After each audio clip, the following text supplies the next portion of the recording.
Hey guys, it's Shauna, and today I have a little different type of video here. I am making my very first custom order top, and in honor of that, I thought I would film it and just talk a little bit to you guys about my journey with sustainability. This top is the exact same one that I made in my previous video, so if you like it, make sure to check out that tutorial, or you can always message me and I'll be more than happy to make one for you. I'm making this top for a Depop customer out of an old recycled t-shirt. So like most Americans, I've been at home these past 12 months, and it's really allowed me to focus on myself and reflect on my actions.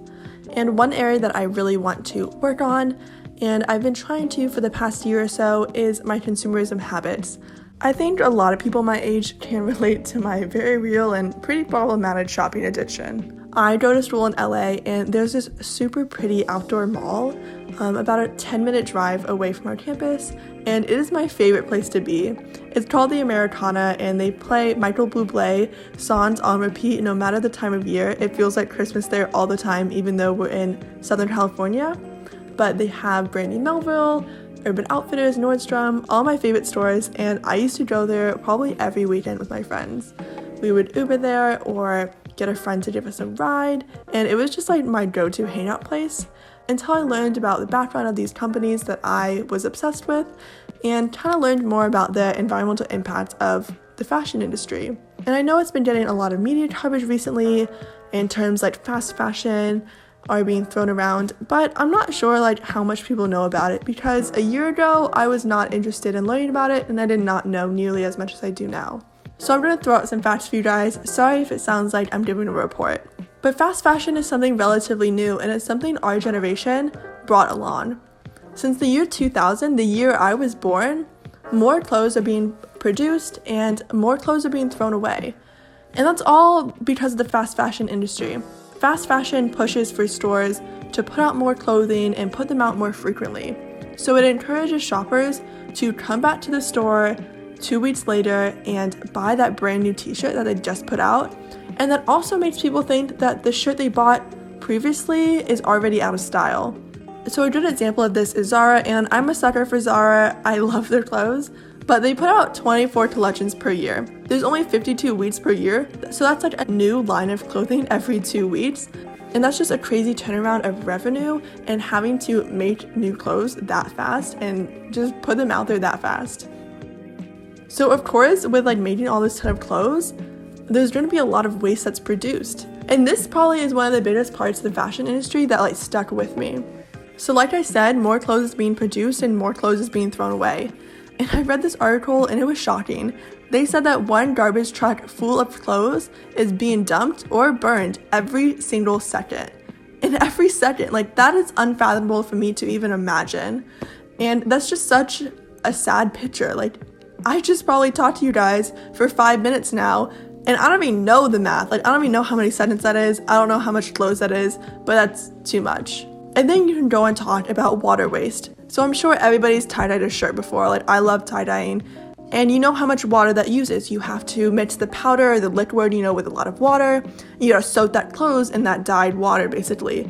And then you take it out of the plastic bag and you gotta dump out all that excess water, and there's just so much water that's involved. But imagine that like in a clothing factory, and that's a lot of water. And then you also have to think about the water that was used to make the fabric. So for example, cotton, which is a natural fabric and sometimes a better option than synthetic, but it does require 700 gallons of water to produce one cotton t-shirt.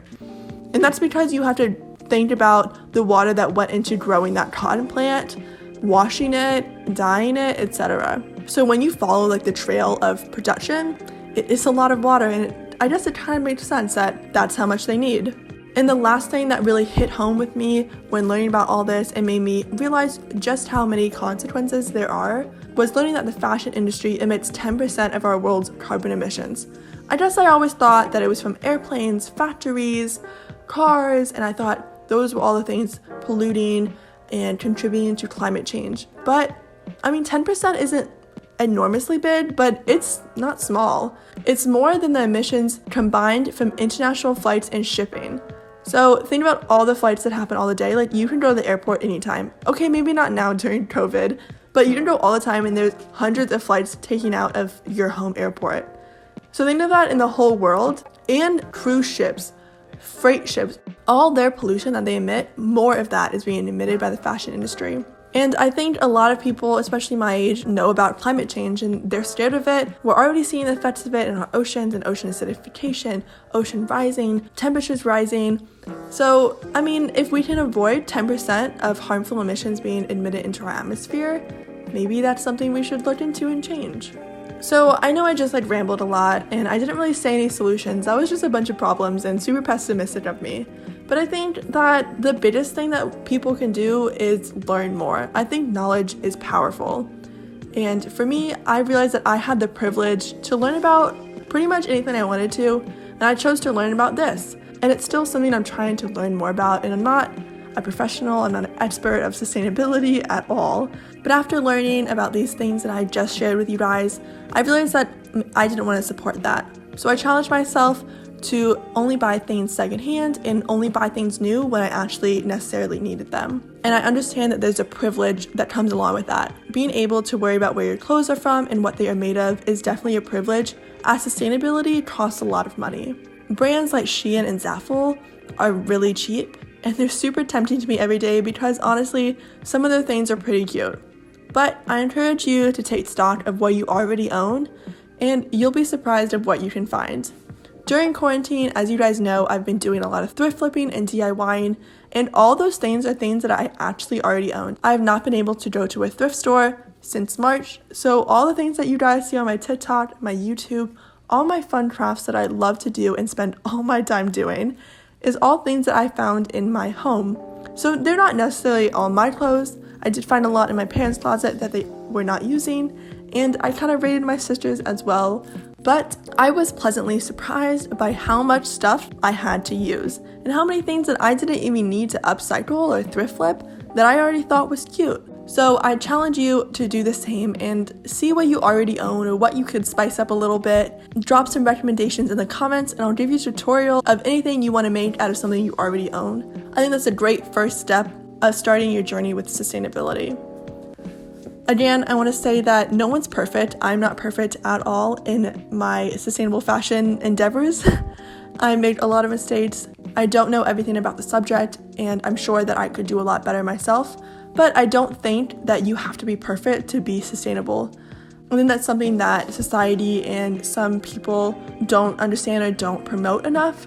There's a whole stigma around people who are vegan and you have to be super strict and you can't cheat, but I think it's okay to cheat and it's okay to be imperfect. We don't need everybody to be perfectly sustainable, and never buy a piece of clothing made in a sweatshop. But I do think it would go a long way if everybody was imperfectly sustainable, if that made sense. I think if everybody learned a little bit about the consequences of fast fashion and the fashion industry, then we could make a difference in our society and we could change it for the better. So I hope this wasn't too much of a rant, and I know this was a little bit different of a video than I usually do, but I want to say thank you guys so much for watching, and I'll see you next video. Thanks, bye!